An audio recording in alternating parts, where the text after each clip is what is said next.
नमस्कार. आज आपण एका अतिशय रंजक आणि तितक्याच महत्त्वाच्या विषयाचा वेध घेणार आहोत. बऱ्याचदा प्रशासकीय कामं कशी चालतात याबद्दल आपल्याला उत्सुकता असते.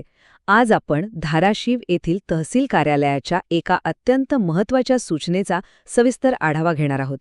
ही सूचना आगामी मतदार यादीच्या विशेष संक्षिप्त पुनरीक्षण कार्यक्रमाबद्दल आहे. आपली लोकशाही नेमकी कशी काम करते आणि तिचा पाया कसा भक्कम केला जातो हे यातून अगदी उत्तम प्रकारे उलगडणार आहे. चला तर मग सुरू करूया. आता हा मूळ दस्तऐवज बघा. ही धाराशिव तहसील कार्यालयाची अधिकृत नोटीस आहे. वरवर पाहता हे एखाद्या साध्या परिपत्रकासारखं वाटू शकतं, पण खरं तर हा एक व्हिज्युअल रोडमॅप आहे. एका पारदर्शक लोकशाही प्रक्रियेचं वेळापत्रक आणि प्रशासकीय कामाचा दर्जा यात अतिशय स्पष्टपणे मांडलाय. एक अगदी दोषमुक्त निवडणूक प्रक्रिया राबवण्यासाठी प्रशासनाला किती सूक्ष्म पातळीवर नियोजन करावं लागतं हे यावरून आपल्या लक्षात येईल. या संपूर्ण प्रक्रियेला आपण 4 मुख्य भागांत समजून घेणार आहोत. एक म्हणजे मतदार यादी पुनरीक्षण कार्यक्रम नेमका काय आहे.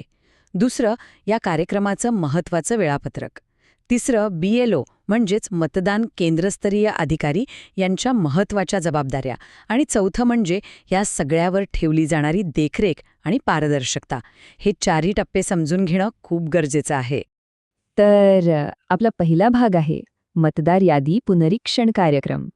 धाराशिव तहसील कार्यालयाने हा विशेष संक्षिप्त पुनरीक्षण कार्यक्रम सुरू केला आहे, ज्याला SIR टप्पा 3 असं म्हटलं जातं. स्थानिक प्रशासनाने हा अत्यंत महत्त्वाचा आदेश काढलाय. या मागचा मुख्य उद्देश अगदी सोपा पण तितकाच मोठा आहे.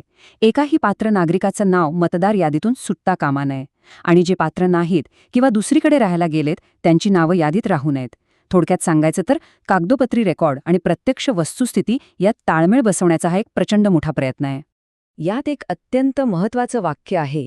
हे काम अत्यंत महत्त्वाचे व जबाबदारीचे असून निवडणूक प्रक्रियेची विश्वासार्हता टिकविण्यासाठी सर्वांनी समन्वयाने व प्रामाणिकपणे काम करावे. या शब्दांवरूनच या कामाचं गांभीर्य लक्षात येतं.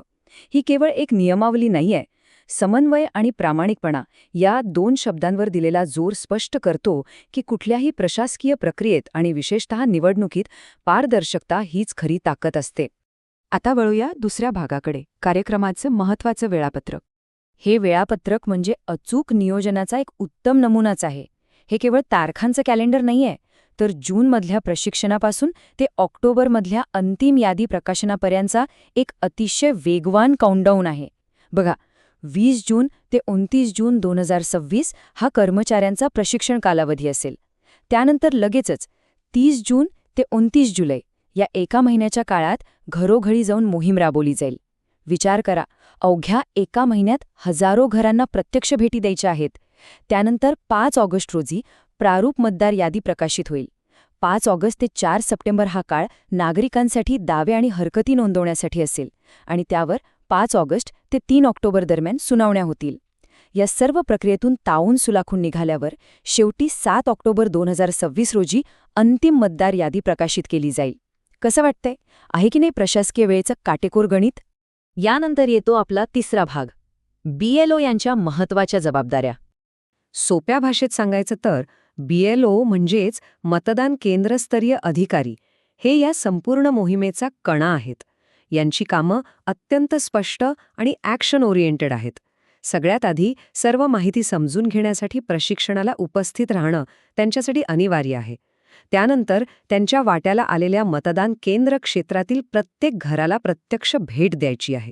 सध्याच्या मतदार माहितीमध्ये अचूकता आणणं, आवश्यक त्या दुरुस्त्या करणं, नवीन मतदारांची नोंदणी करणं आणि सगळ्यात आव्हानात्मक म्हणजे मृत किंवा स्थलांतरित झालेल्या मतदारांची ओळख पटवून त्यांची नावं यादीतून कमी करणं.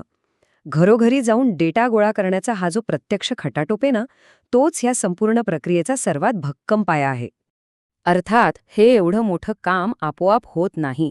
धाराशिव तहसील कार्यालयाचे ग्रामपंचायत अधिकारी आणि BLO समन्वयक श्री मल्लीनाथ जमादार यांच्या नेतृत्वाखाली हे सगळं समन्वयाचं काम चालतं. अधिकृत सूचनेत दिलेलं हे नाव या संपूर्ण प्रक्रियेला एका प्रत्यक्ष आणि स्थानिक नेतृत्वाची जोड देतं. म्हणजे एवढी मोठी प्रशासकीय साखळी कशी जोडलेली असते याचं हे एक उत्तम उदाहरण आहे. आणि आता शेवटचा, चौथा भाग, पर्यवेक्षण आणि पारदर्शकता. प्रशासकीय साखळी किंवा हिरॅर्की कशी काम करते ते इथे बघा. एकीकडे आपण बीएलओची कामं पाहतोय, म्हणजे प्रत्यक्ष मैदानात जाणं, घरोघरी जाऊन डेटा गोळा करणं आणि दुरुस्त्या करणं. तर दुसरीकडे सुपरवायझर म्हणजेच पर्यवेक्षकाची भूमिका आहे. सुपरवायझरने आपल्या हाताखालील बीएलओच्या कामकाजावर नियमित आणि दैनंदिन देखरेख ठेवायची आहे.